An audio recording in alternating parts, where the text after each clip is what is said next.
you know, it's too late for me. I started to go bald at 16. And guess what I did at 21? Hair transplants. It didn't work out too fucking well for me. Late 20s, massive infections under my face. Went to the doctor. He took one look at me and said, "Shit, get to the hospital. You've got a massive staph infection." Nearly killed me. I was on a drip, pumped full of antibiotics for 4 nights. I was terrified. So you've got about 3 to 4 years when you first start noticing going bald until it's all fucking finished. You just can't regrow your hair. Too late for me, but you know, I don't care. I look okay. My wife thinks I'm pretty cool, so fuck it, that'll do. And that's me now. And I've got a video series that's free on YouTube. I don't want your email or anything like that. I want to get you to a place where you're feeling pretty nice. You're feeling pretty calm and in control. So just to show you the overview before I show you how to stop going bald like I fucking did. We've got 6 videos on the YouTubes. There should be information below this video. But the first one is to get rid of chemicals. The next one, so we go on a road trip up Rebuild and Thrive Drive. I'm actually going to show you what I eat as well to get to that place. So we've got to get rid of the chemicals. Watch that video. Then we get back on Rebuild and Thrive Drive. And then this is fucking key. Make no mistake. If you've got food sensitivities, my pen's not working. Hang on a second. If you've got food sensitivities and you don't know your genetics, and you don't have to know your genetics, but it certainly helps. Then if you've got really bad genetics, you're going to suffer. You're never going to get to that place and reach your full potential. So I just want to show you what genetics is all about, the overview on this video. But on the second video in the YouTube series, which I've just done, I'm releasing it Monday. What's the date today? Let me check it out. Hang on a second. It's the 1st, it's Friday. So it'll be the 4th, July the 4th in Australia on Monday. So that's when I'll release it. How to check for food sensitivities. And again, this is fucking huge. This is a big deal. But genetics, you know, you don't have to go down that route, but it makes things a lot easier. The third video is where I'm going to reveal to you what I eat based on my genetics and my food sensitivities, where I thrive. Then we're going to talk about protein requirements. Now, when, how much, when you want to put on muscle, when you want to rip off the body fat, what are the protein requirements? So basically, you've got to hit that mTOR pathway, and you don't need to know this geeky stuff. I kind of do. And I'm also going to show you what it actually takes to build muscle through genetics, as taught to me by my mentor, Dr. Anthony J. Now, Dr. J, the legend, did a 5-year PhD on sex hormones and cholesterol. He also is a genetic expert, been doing genetics for 12 years, and he worked at the Mayo Clinic. So he's a pretty smart dude. We should pay attention to him. So as you can see in this study, a low protein diet, listen carefully, right? The system wants us to eat low protein, but also low quality protein. And that's not great. If you want to put on the muscle and do it effortlessly. Significant reductions in body weight, muscle mass, makes sense, right? Testes shrink. Yep, that's what the research has shown. The epidermis, seminal vesicle weight, so your fertility turns to shit, and serum testosterone. Now, men adhering to a low-fat diet had lower testosterone, even when controlling for comorbidities, age, body mass index, and activity levels. We're not supposed to do low-fat. Now, I'll open up the can of worms about where you should be based on this one metric, insulin resistance. What you've got to get back, and you can quite quickly, is insulin sensitivity. Then we're going to look at how testosterone is made in those videos, what takes it out, and let me tell you, there's a lot. Everything that I put in and on my body goes through what I call, that Dr. J helped me put together, the androgen, which is testosterone, DHEA and dihydrotestosterone pathway. So I know what crushes testosterone, but also and critically pushes up estrogen. Because for me, feeling like a man and looking like a man and acting like a fucking man is key. And what does that look like? So you handle pressure like a boss. You want to go to the gym, you want to put in the effort, and you can get to that place. For a long time, we've been denied as men. In fact, as Dr. J, when he went through his 5-year PhD on testosterone, he found that men my age, 51, in the 1940s, had an average testosterone over double what it is today. So we can get it back, but the caveat, the warning, is what Dr. Ken Berry told me, that if you leave it too late, there's too much damage and you can't get that function back. And that's a sad thing. You don't want to get to that place. So if you're 50 or 60, it's going to really start to get tough. 40, but 20 to 30 to 40, you're going to be fine. You're going to get it back, but it's not a cakewalk, all right? You've got to change your lifestyle. You've got to do a lot of things. But genetics plays into it, and I've classified everything that takes out testosterone and pushes up estrogen and cortisol as P2s. Now, we've got, importantly, two classes. We've got heavy P2s, which take time to heal your body, and you can do it. Again, the caveat is if you haven't left it too late, because if there's too much damage, that function is going to be very difficult to get back. Then you've got light P2s, and this is really easy to get rid of. You just got to start eating A and B grade foods, and I'll speak about what they are in future videos. You've got to get rid of the anti-androgens, those chemicals, and food sensitivities. Now, this is so key. These food sensitivities are so key. And mental stress. Mental stress can take you out. Future videos, I'll show you how to fix that and how we fix that. It's very simple. Testosterone and also effort and winning have a biochemical signature. And if we keep reproducing that signature in the same way, in the exact same way as doing bicep curls at the gym, that whole pathway, that neural pathway in our brain gets stronger. And we can do this, but you've got to be on top of it all the time. And here's everything that I have researched along with the people that have helped me that takes our hard-earned testosterone, all our androgens, right? Androgens here, and turns it into estrogen. So we've got DHEA, the weak androgen, then we've got testosterone. We know that one, but you might know about dihydrotestosterone. It's the most potent form, and we want to push that one up.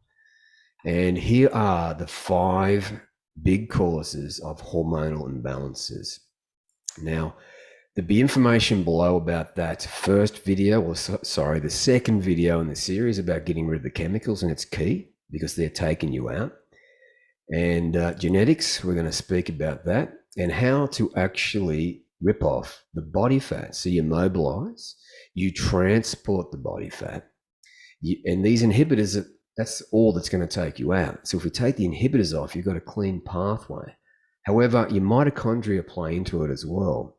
Now, some people have early onset mitochondrial dysfunction, but in 3 to 4 weeks, you can get a lot of that function back. You can make brand new mitochondria. So we'll speak about that on another video. Now, just quickly on genetics, then we're going to go into how to not go bald. So again, Dr. J, my mentor, does all the genetics for me and the people who I help. Now, that's my genetics. And just so you know, in my late 20s and early 30s, I had panic attacks. I had performance anxiety. I can remember being at work and the phone would ring and my heart would miss a beat. And I was just a shattered, broken man. And I wouldn't tell anybody. I was trying to be strong, but I was kidding myself. I was not strong. And this presented itself many times in my life, all the way up until the last 3 years when I finally got my shit together. And getting my shit together meant working with these experts because I just couldn't get there alone. So Anxiety, I'm in the 98th percentile. So in a room of 100 people, I'm number 2. And that explains to me why I had performance anxiety. I was deeply fucking worried about what other people thought of me. I had panic attacks. My first one landed me in hospital. I thought I was having a heart attack. Stress hormones through the roof, which leads me to this gene here. When it comes to producing stress hormones, I'm a legend. I produce them in larger quantities and much faster than the average person. And I'll show you how I fix that shortly. Now, fatigue, I'm in the 79th percentile. I'm not supposed to have a lot of energy, but I thrive. And that's where I want to get you to. And as far as testosterone goes, I've got a slow testosterone pathway. So how did Dr. J help me figure this out and fix this? Importantly, fix it. I'll explain that in a moment. Dr. J said to me that basically we've got 4 kinds of genetics. You've got people with elite genetics.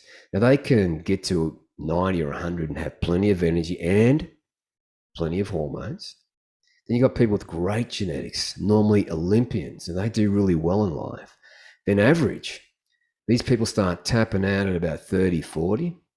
Garbage. And this is what I classify me as. And you'll probably see why that is over the next 3 or 4 videos. But my garbage genetics have took me out at a very young age. The anxiety, the putting on fat, all of that shit was really screwing me up. So how did Dr. J help me fix this? He explained to me that on our genes, we got these SNPs. You see this plus here? Some of these SNPs are slow, some are average, and some are very fast. So my fast stress genes, we know how to slow that pathway down. Testosterone pathway, we can speed this pathway up and produce more testosterone when you know how. Same is true with fatigue and also anxiety. So the whole premise of what Dr. J taught me was this. Even if you got garbage genetics, you can mimic great or even elite genetics. Just depends how on point you are. Now, I'd suggest now I've probably got just great genetics, and that's okay with me. I've got longevity genes on my side.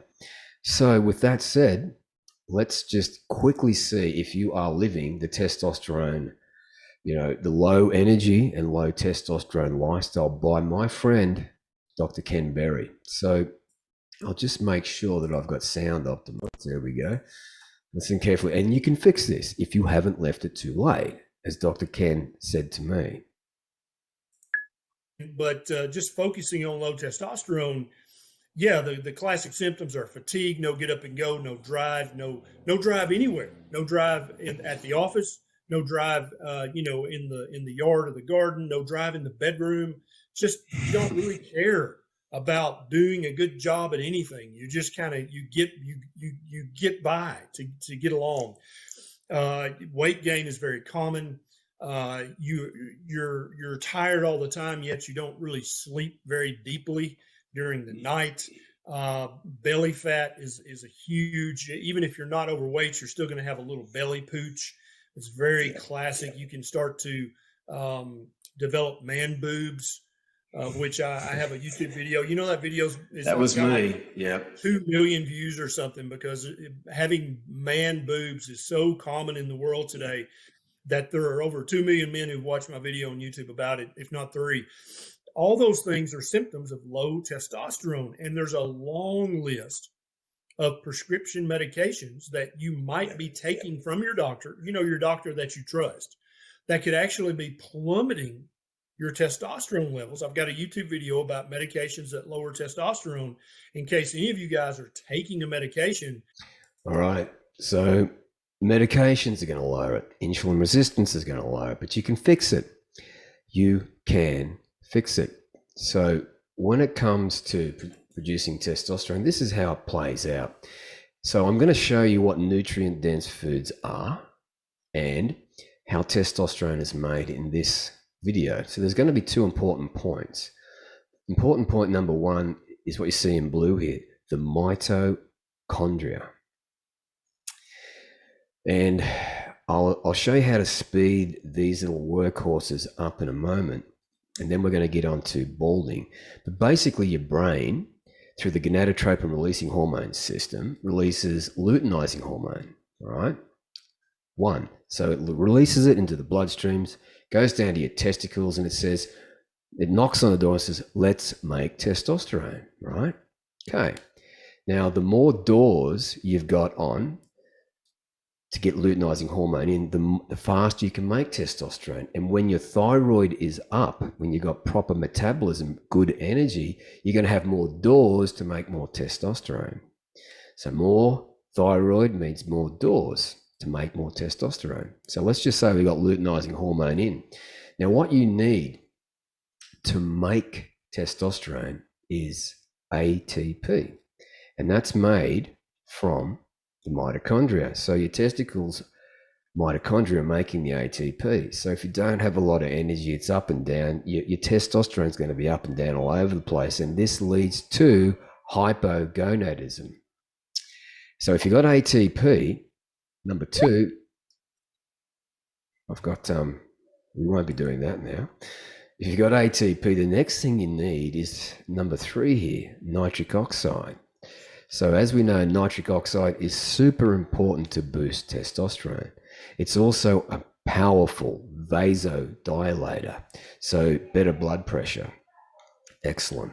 Now the next piece of the puzzle here are these two enzymes, protein kinase A, protein kinase G.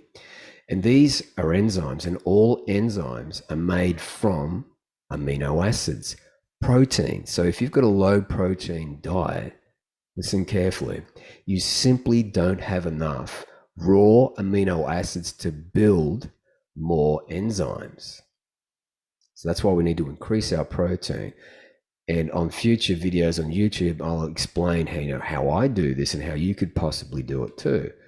So let's just say that you're eating enough protein. Are you getting enough of this? MK4. What is MK4? It's an isoform of vitamin K2. And I'll show you where we get this in a moment. So let's just say you got enough MK4, you've got everything working. Then these two pathways converge. So they converge down onto the star protein here.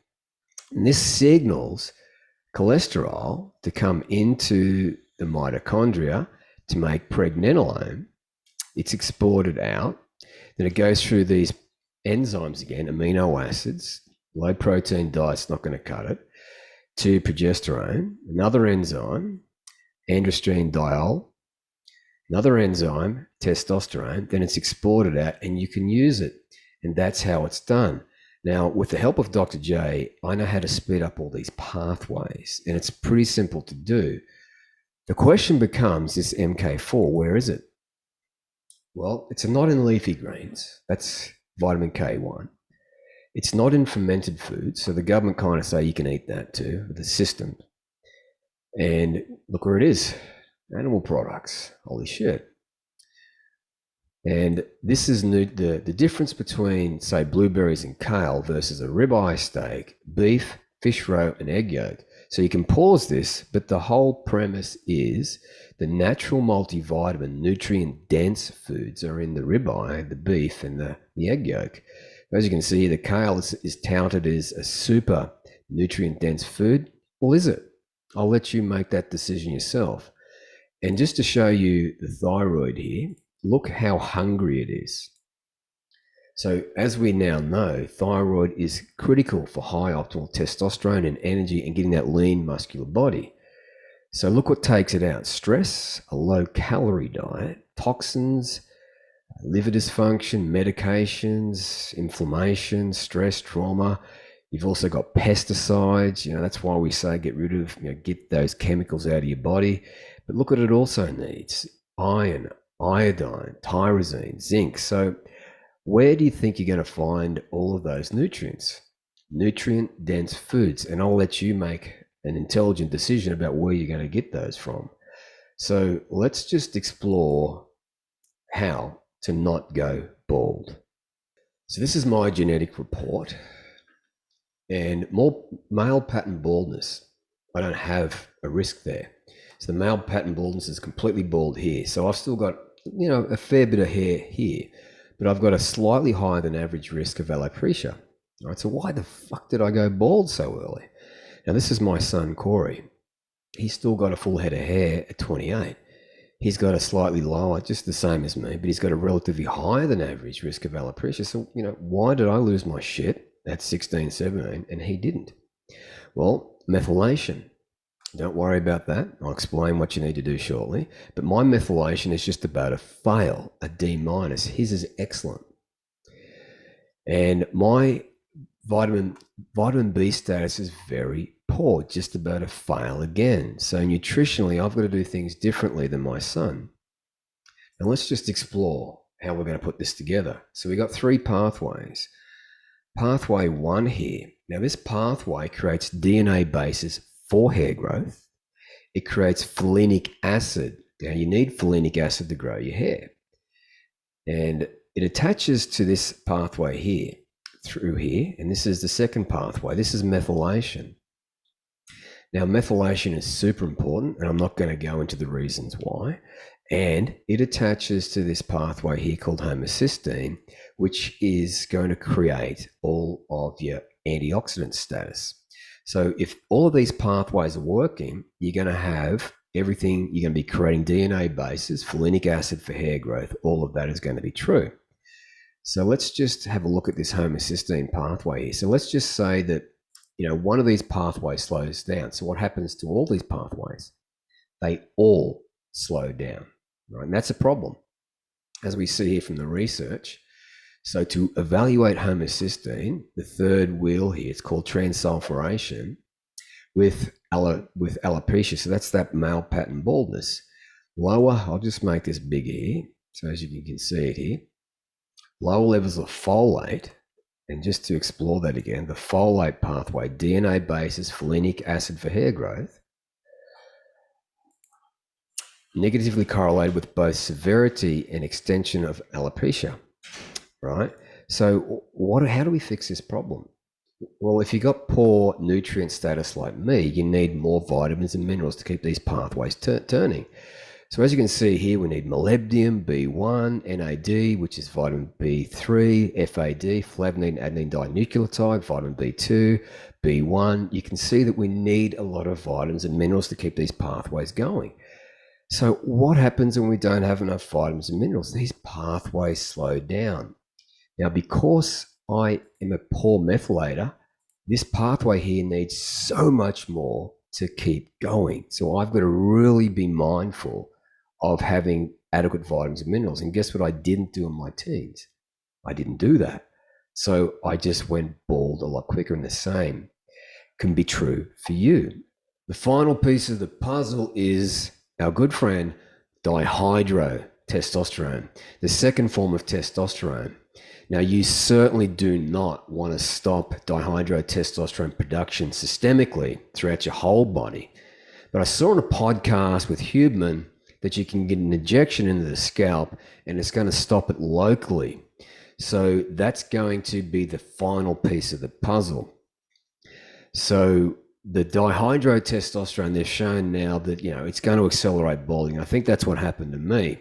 So one thing that I know that you don't want to do is stop it systemically. And there's lots of compounds like polyphenols and turmeric that's going to stop it systemically, and that's not a good thing. You're screwing up your hormones. But if you take that topical to get that an injection, it's going to be your best bet against going bald. But, you can be just like me and not give a fuck. Right? My wife thinks it's okay. I think it's okay. But it's entirely up to you. So putting it all together, what foods are you eating? Nutrient dense or nutrient poor? Have you got adequate vitamin status? But what about these chemicals? Are you getting a big load every day? Because they can cause oxidative stress and take out those pathways. Or are you just getting a light load of chemicals?